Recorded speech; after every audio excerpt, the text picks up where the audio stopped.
Então vamos fazer essa dedução da transversa de Mercator. Temos aqui um cilindro transversal à Terra. Temos o Equador, está aqui marcado o Equador, e um ponto A de latitude φ em relação ao Equador. E a longitude desse ponto, né, no caso o delta lambda, que é a diferença de longitude, em relação ao meridiano que passa por esse ponto A e o meridiano de tangência. Esse meridiano de tangência poderia ser o de Greenwich, mas poderia ser também um meridiano qualquer, tomado como referência. Nós vamos então assinalar aqui, estamos assinalando nesse desenho, duas variáveis auxiliares. Uma que é o psi e a outra esse ômega. Reparem que esse psi é a marcação de um ângulo central compreendido aqui, que compreende esse arco de círculo máximo que passa pelo ponto A. Então, os círculos máximos aqui dessa esfera, perpendiculares a esse meridiano de tangência, eles convergem aqui nesse ponto E, todos os círculos máximos perpendiculares a esse meridiano de tangência. Então, esse ponto E é como se fosse um polo dessa esfera. Uma esfera tem infinitos polos.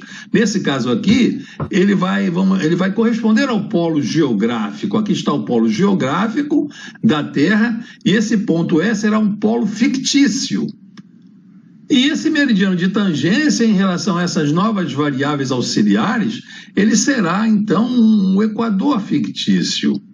Temos o equador fictício e o polo fictício. Vamos destacar aqui nesse desenho as relações entre essas variáveis auxiliares e as variáveis que vamos colocar aqui para marcar a projeção de Mercator, né? Esse ponto A, ele é a imagem desse ponto A maiúsculo aqui no cilindro, né? Então ele é representado lá no cilindro, ao longo dessa geratriz desse cilindro que está deitado, por essa retificação desse arco de círculo máximo que vai desse equador fictício até o ponto A. Então ele é retificado, o raio da esfera é R, então esse ângulo psi marcado em radianos, multiplicado pelo raio da esfera, dá essa retificação desse arco. Então esse arco é marcado em verdadeira grandeza, e daí vem a propriedade de equidistância transversal dessa projeção transversa de Mercator.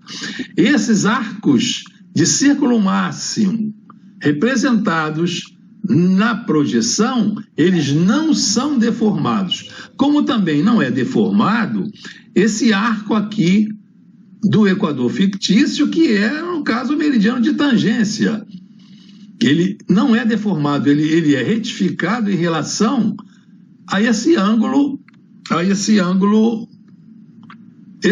psi ômega, em relação a esse ângulo ômega. Esse ângulo ômega que faz o papel aqui da diferença de longitude, ele dá a retificação desse arco, né? Então temos aqui então essas duas coordenadas planas da projeção transversa de Mercator, x e y, relacionadas com essas variáveis auxiliares psi e ômega. Essas variáveis auxiliares vão permitir fazer um traçado, um quadriculado auxiliar, para que possamos representar as coordenadas, os paralelos e os meridianos geográficos. Então, nesse quadriculado auxiliar, esse x e y está referido a esse sistema de eixos, x e y, e os seus valores estão definidos aí por essas variáveis, por essas coordenadas esféricas psi e ômega. A relação entre essas coordenadas planas, x e y, e as coordenadas esféricas é dada aqui. Como já vimos, x e y são a retificação desses arcos dados pelas variáveis auxiliares ômega e psi. A transformação inversa, então, nós podemos ter esses arcos fictícios, essas longitudes e latitudes fictícias, conhecendo-se as coordenadas planas da projeção de Mercator. Então, temos essa relação entre as coordenadas planas e as coordenadas esféricas, essas coordenadas fictícias. Vamos, então, à dedução. Na dedução da fórmula da projeção transversa de Mercator, vamos usar uma ferramenta muito poderosa, que é a trigonometria esférica. Então, a trigonometria esférica ela vai permitir que nós formemos aqui figuras, triângulos esféricos envolvendo as variáveis que interagem na solução do problema, que é para fazer, no caso, para se obter as coordenadas plano-retangulares da projeção transversa de Mercator. Então, nós temos aqui, vamos apresentar essas variáveis novamente, esse ômega, para fazer os triângulos. Aqui o arco X, aqui o arco Y. Os arcos X e Y correspondentes a esse ponto A, considerando o arco marcado ali na esfera, antes dele ser retificado no cilindro. Aqui, o complemento de X ao longo desse meridiano de tangência. A distância do polo até esse equador é 90 graus, então se temos X, o complemento para 90 graus é 90 menos X. E a outra variável que temos aqui é também o complemento desse arco Y, que o arco Y é um arco de círculo máximo, logo ele é perpendicular a esse meridiano de tangência, é o equador fictício da carta transversa de Mercator, da projeção transversa de Mercator. Então, o arco do ponto A até esse polo fictício é o complemento desse arco Y. Esse ângulo formado entre o arco de círculo máximo e o quadrante, esse PNE, que é um quadrante dessa esfera, é 90 menos ômega, porque esse ômega vai desde o equador até o arco de círculo máximo, e para chegar a formar 90 graus, temos esse 90 menos ômega. Analogamente, essa diferença de longitude nos dá aquele ângulo complementar a ela, que é 90 menos φ. Então, nós temos aqui 90 menos lambda, antes, desculpem. Agora nós temos esse arco que vai do polo geográfico até o ponto A, que é um complemento da latitude do A. E temos, então, esse arco de 90 graus. Então, nós temos aqui todos os ingredientes para fazer os triângulos esféricos, relacionando essas variáveis e podendo, então, resolvendo o triângulo esférico, chegar às fórmulas da projeção transversa de Mercator. O raio da esfera. Então, estou destacando aqui um triângulo que nós vamos usar, um triângulo esférico, que tem como vértice o polo norte geográfico, o outro vértice é o ponto A, de coordenadas φ lambda, nós conhecemos, e outro vértice, esse ponto A, que é o polo fictício. Então, os arcos e os ângulos desse triângulo estão marcados aqui na esfera, e não vou colocar ali no triângulo roxo, aí no triângulo destacado, para não sobrecarregar a figura. Creio que está bem claro. E um outro triângulo que vamos usar, colocando aqui esse ponto N, que é o ponto da normal baixada, o círculo máximo baixado aqui do ponto A até o meridiano de tangência, esse ponto N, então, está marcado, destacado ali nesse triângulo à esquerda. Esse triângulo aqui, que tem como vértice o polo norte geográfico, esse ponto N e esse ponto A. E esse ângulo aqui, no ponto N, como esse é um arco de círculo máximo, esse arco Y, esse ângulo aqui é um ângulo de 90 graus, está marcado aqui como 90 graus. Então, um dos lados desse triângulo é o 90 menos x, está marcado ali. O outro lado desse triângulo esférico é o complemento da latitude do ponto A. O outro arco, né, o lado desse triângulo esférico é o arco Y, e a diferença de longitude é aquele ângulo marcado no Polo Norte. Então, com esses dois triângulos, nós podemos aplicar a trigonometria esférica e achar, então, as fórmulas, deduzir, né, as fórmulas da projeção transversa de Mercator. Então, vamos relacionar. Temos, então, já o triângulo marcado ali. Já coloquei os arcos e os ângulos aqui marcados, né? E nós vamos aplicar uma fórmula da trigonometria esférica que é chamada a fórmula dos 4 elementos: 2 arcos e 2 ângulos.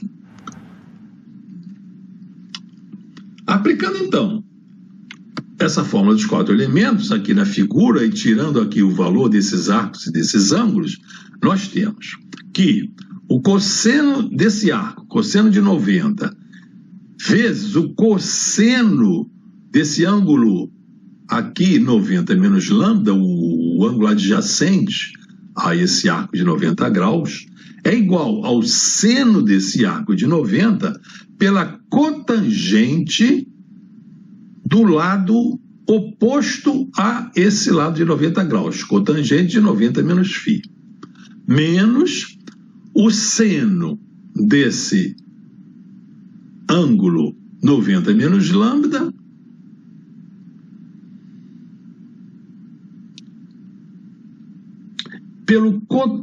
multiplicada pela cotangente de 90 menos ômega.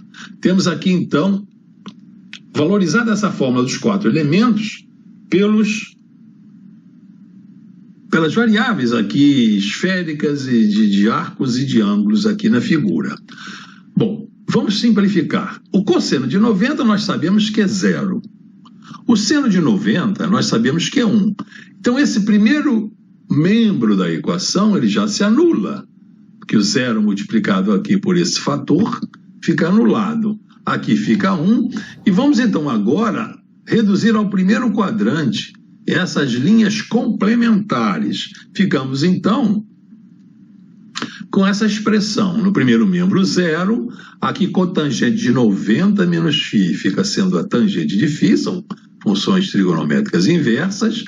O seno de 90 menos delta lambda é a sua inversa, cosseno de delta lambda. E aqui a cotangente de 90 menos ômega é a tangente de ômega, a sua função inversa. Então, podemos, então, aqui explicitar essa tangente de ômega, que é o que nós queremos, porque ela é uma das variáveis auxiliares que vai nos permitir chegar às coordenadas planas da projeção transversa de Mercator. Então, a tangente de ômega, explicitando, no caso aqui vai ser a tangente de φ pelo cosseno de delta lambda, onde esse ômega, né, nós sabemos, esse cosseno de delta lambda, colocado aqui no numerador, fica a sua inversa secante de delta lambda, né? E o ômega, nós sabemos que é a razão daquele arco x com o raio da esfera. É o valor de ômega em radianos. Então, tendo o ômega, né, já podemos saber o x. Né? Podemos relacionar o x, que é a coordenada plana da projeção transversa de Mercator, com as coordenadas geográficas.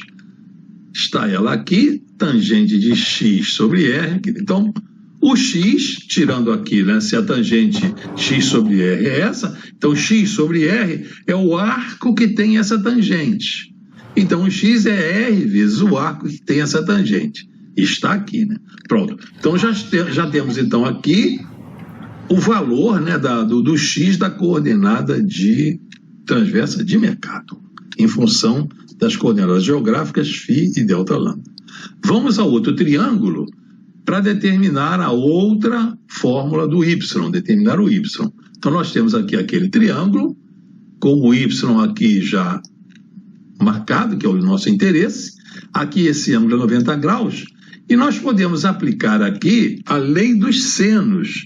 A lei dos senos diz que o seno desse arco está para o seno do ângulo oposto, assim como o seno deste arco, 90 menos φ, está para o seno do ângulo oposto, que é 90 graus.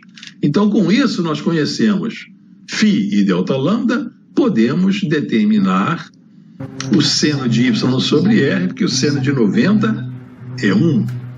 Então, seno de y sobre r é, aqui tirando, botando no primeiro quadrante, a expressão complementar é o cosseno de φ, e aqui multiplicado pelo Δλ, o seno de 90 é 1, está aqui. Então, o y sobre r, se isso é o seno de y sobre r, o y sobre r é o arco cujo seno é esse produto aqui no segundo membro. Né? Então, y sobre r é aquele arco cujo seno é cosseno φ vezes seno Δλ, e o y, então, é o r vezes esse arco que tem esse, cujo seno é o cosseno de Δλ seno de si. Então, vocês reparem aqui, já destaco aqui a importância da dedução, né? Porque quem não conhece a dedução, quem faz, de repente pega essa fórmula pronta e apressadamente, pode até pegar que o arco cosseno é o arco é desse, é o arco deste arco cujo seno é o cosseno de φ multiplicado por seno de Δλ, pode fazer aí uma confusão. Por isso que a dedução da fórmula, ela permite com clareza saber o que está acontecendo naquela transformação que nós estamos fazendo. Tá? Bom, então, resumindo, nós temos aqui as expressões que nós queríamos chegar. O y, essa expressão, o x também. Mas agora olhem para essa expressão. Está ele, tangente ao quadrado de φ no x, tangente ao quadrado de φ no y. Então, se φ é 90 graus, não tem x e y. Perceberam, senhores?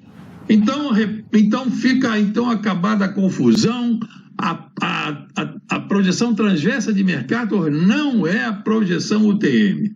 Está provado aqui analiticamente, e pela dedução, então, pelas propriedades analisadas analiticamente, se vê que uma equidistante transversal e a outra é conforme, então uma não é a outra. E essa confusão é grande em muitos livros e muitos artigos, porque há muitos anos da educação, da engenharia cartográfica, vamos dizer assim, não se dá ênfase à dedução, à demonstração. E no chat GTP se fizeram uma consulta perguntando qual é a projeção cartográfica usada no sistema UTM.